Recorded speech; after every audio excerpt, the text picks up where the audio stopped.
Salamo e 5:10 o le ami o le anga toe ka malona malaia. Ma le usu pese o le salamo ta vita ya oai. Ina walu toe ka le e toma mata wantu ia saulo. Ua fape atu ia te ia. Walu atu ta vita i le fale o Amerika. O oe na le toa. Se ale me e te mita ai i le leanga. O loo anga le leile tua i aso umalafa. Ua mafau lau faiva i mea leanga. E faile pepelo e pei o se tafi ma ai. Ua sililo mana o i le leanga.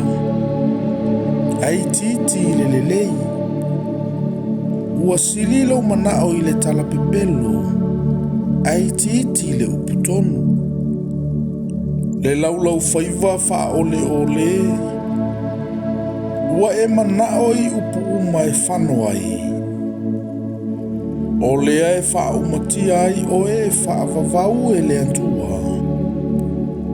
Na te ave se ina malia ina oe ai le fale ie. Na te lia ina foi oe ai le nuo e ola.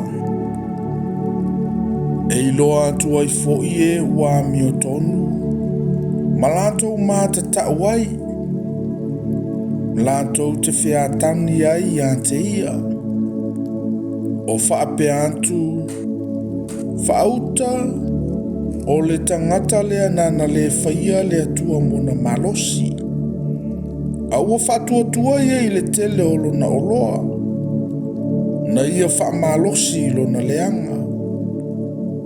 A o te pei o se olive o na taululu ola i le fale o le atua. O te whaatuatua i le alofo o le atua e whaavavau lava. O te vivi antu i ante o e whaavavau lava. Awana e whaia le nā mea. O te whaatalitali fo i lo usuafa. Awa e lelei luma o tangata me o tua.